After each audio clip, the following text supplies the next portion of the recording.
ഇന്നിപ്പോൾ ഞാനിവിടെ ഉണ്ടാക്കാൻ പോകുന്നത് ചെറുപയർ പരിപ്പ് പായസമാണ്. അതിന് വേണ്ടിയിട്ട് 500 ഗ്രാം ചെറുപയർ എടുത്തതാണിത്. ഇത് 2 ഉണ്ട ശർക്കര, 1/2 ലിറ്റർ വെള്ളത്തിൽ 1/2 ലിറ്റർ വെള്ളം ഒഴിച്ച് അരിച്ച് കുറുക്കിയെടുത്തതാണ്. പിന്നെ വേണ്ടത് 1/4 കപ്പ് ചൗരിയാണ്, നെയ്യ്, തേങ്ങ ചെറുതായിട്ട് നീളത്തിൽ കൊത്തി അരിഞ്ഞതാണിത്. ഇത് 1 കപ്പ്, കാഷ്നട്ട് 1 കപ്പ്, കിസ്മിസ് 1/2 കപ്പ്,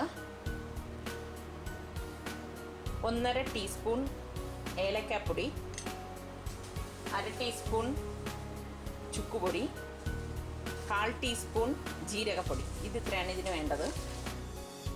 ഇതിപ്പം 1.5 ലിറ്റർ രണ്ടാം പാൽ എടുത്തിട്ടുണ്ട്. 1.5 കപ്പ് കുറുകിയ തലപ്പാലും എടുത്തിട്ടുണ്ട്. ഒന്നാം പാലാണിത്. 1.5 കപ്പ് എടുത്തിരിക്കുന്നത്. ഇത് 1.5 ലിറ്റർ തേങ്ങാപ്പാൽ രണ്ടാം പാലാണ് എടുത്തിരിക്കുന്നത്. ഇനി ഇതെങ്ങനെയാണ് ഉണ്ടാക്കുന്നത് നോക്കാം. ആദ്യം ഉരുളി അടുപ്പത്ത് വെച്ച് ചൂടാകുമ്പോഴേക്ക് അതിലേക്ക് എടുത്തു വെച്ചിരിക്കുന്ന ചെറുപയർ ഇട്ട് കൊടുക്കാം.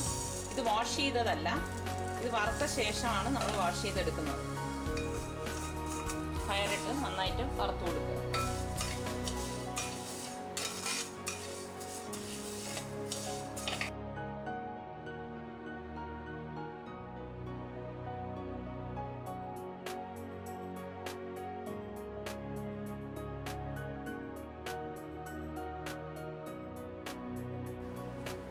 ഇതിപ്പം ചെറുപയർ മൂത്ത് കളർ മാറി വരുന്നുണ്ട്. ഇനി ഇത് ഗ്യാസ് ഓഫ് ചെയ്ത് അടുപ്പിൽ നിന്ന് മാറ്റി തണുക്കുമ്പോൾ വാഷ് ചെയ്തെടുക്കാം. ഉരുളി അടുപ്പത്ത് വെച്ച് ചൂടാക്കിയിട്ട് അതിലേക്ക് 1.5 ലിറ്റർ വെള്ളം ഒഴിച്ചു കൊടുക്കുക.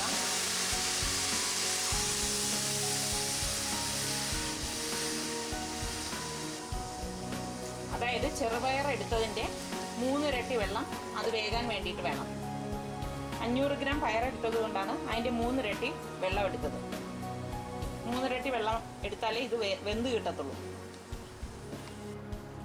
ഈ വെള്ളം ഒന്ന് ചൂടായി വരുമ്പോഴേക്ക് അതിലേക്ക് ഈ കഴുകി വെച്ചിരിക്കുന്ന നന്നായി വാഷ് ചെയ്ത പരിപ്പ് ഇതിലേക്ക് ഇട്ട് കൊടുക്കാം.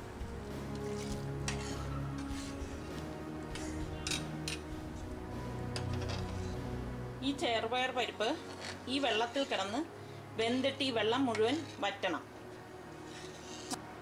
ഇത് വെന്ത് വെള്ളം പകുതി വറ്റി വരുമ്പോഴേക്ക് എടുത്തു വച്ചിരിക്കുന്ന ചവ്വരി നന്നായി കഴുകി വെള്ളം ഊറ്റിക്കളഞ്ഞിട്ട് ഇതിലേക്ക് ഇടാം. നന്നായിട്ട് ഇളക്കി കൊടുക്കുക. വെള്ളം മുഴുവൻ വറ്റട്ടെ.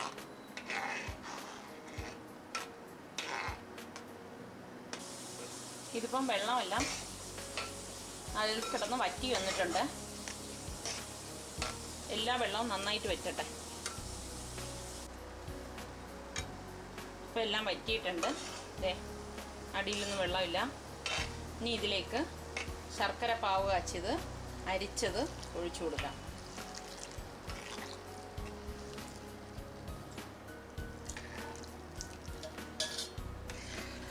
ഇനി ഇതിൽ കിടന്നൊന്ന് വറ്റണം. ശർക്കരയൊക്കെ ഈ ഇതിൽ പിടിക്കാൻ വേണ്ടിയിട്ടാണിത്. നന്നായിട്ട് ഇളക്കിക്കൊണ്ടിരിക്കുക. ഇത് ഇളക്കി ഈ ശർക്കര പാവും വറ്റിച്ചെടുക്കണം. ശർക്കര പാനി ഇതിൽ കിടന്ന് വറ്റാറാവുമ്പോഴേക്ക് ഇതിലെ 1/2 ടീസ്പൂൺ നെയ്യും കൂടി ആഡ് ചെയ്ത് കൊടുക്കാം. വെള്ളം വറ്റി ഏകദേശം ഈ ഒരു പരുവമാവുമ്പോഴേക്ക് എടുത്തു വെച്ചിരിക്കുന്ന രണ്ടാം പാലിൻ്റെ പകുതി ഒഴിച്ചു കൊടുക്കാം.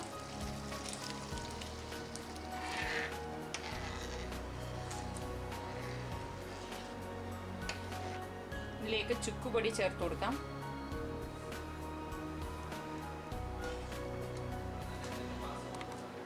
ഇത് നന്നായി തിളയ്ക്കുമ്പോൾ ഈ എടുത്തു വച്ചിരിക്കുന്ന ജീരകപ്പൊടിയിൽ കുറച്ച് തേങ്ങാപ്പാൽ കൂടി ഒഴിച്ചിട്ട് നന്നായി ഇളക്കി ഇതിലേക്ക് ഒഴിച്ചു കൊടുക്കാം.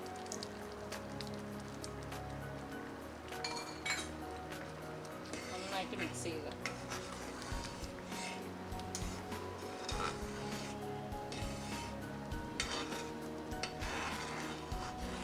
ഈ ഈ തേങ്ങാപ്പാൽ കുറച്ചൊന്ന് വറ്റിയ ശേഷം എടുത്തു വെച്ചിരിക്കുന്ന രണ്ടാം പാലിൻ്റെ പകുതി ഒഴിച്ചു കൊടുക്കാം. ഇനി ഇതിലേക്ക് ഏകദേശം രണ്ടാം പാലും പകുതി ഒഴിച്ചത് വറ്റി വരുന്നുണ്ട്. ഇനി ഇതിലേക്ക് രണ്ടാം പാലിൻ്റെ ബാക്കി ഒഴിച്ചു കൊടുക്കാം.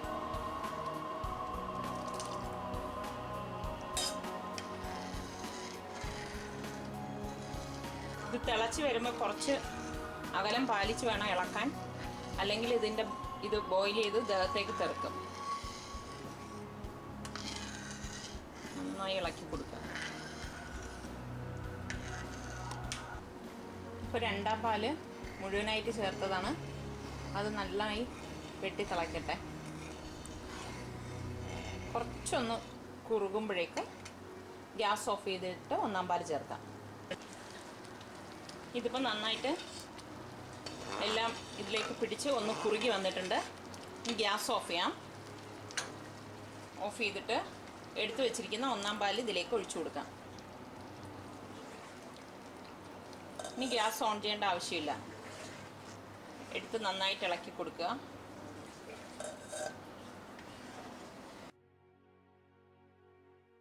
ഉരുളി നല്ല ചൂടായിരിക്കുന്നതുകൊണ്ട് നല്ല ചൂടായി തന്നെ ഇരിക്കും. ഉടൻ തന്നെ ഇത് പാത്രത്തിലേക്ക് മാറ്റേണ്ട. കാരണം കുറച്ച് നേരം ഇതിൽ തന്നെ ഇരുന്നിട്ട് എടുക്കുന്നതാണ് ടേസ്റ്റ്. ഈ സമയം ഒരു ചട്ടി ചൂടാക്കിയിട്ട് അതിൽ 1.5 ടേബിൾ സ്പൂൺ നെയ്യ് ഇട്ടിട്ട് കാഷ്നട്ട് വറുത്തു പോരാം.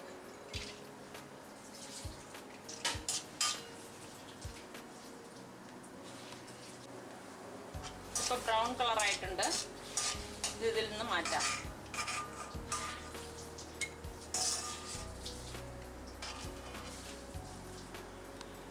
ഇനി ഇതിലേക്ക് കിസ്മിസ് ഇട്ട് കൊടുക്കാം.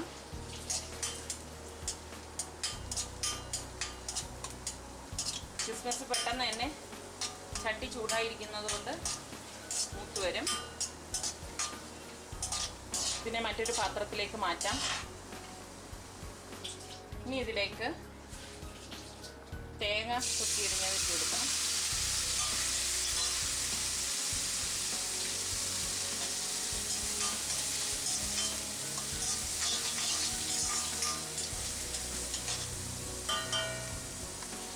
ഇതിപ്പോൾ തേങ്ങ മൂത്തിട്ടുണ്ട്. ഇത് നമുക്ക് പാത്രത്തിലേക്ക് മാറ്റാം.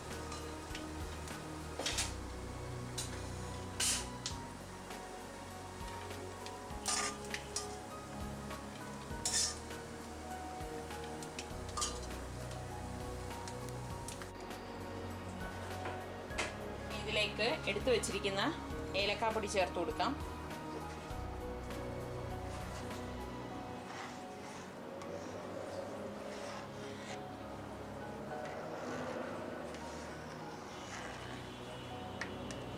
കിസ്മിസ് ചേർത്ത് കൊടുക്കാം.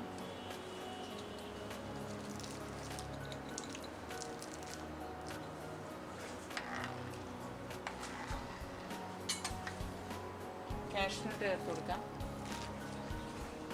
വറുത്ത് വെച്ചിരിക്കുന്ന തേങ്ങ ചേർത്ത് കൊടുക്കാം. ചെറുപയർ പരിപ്പ് പായസം ഇവിടെ റെഡിയായി. ഇതെല്ലാവരും ട്രൈ ചെയ്ത് നോക്കുക. എന്നിട്ട് ഇഷ്ടമായെങ്കിൽ അഭിപ്രായം അറിയിക്കുക.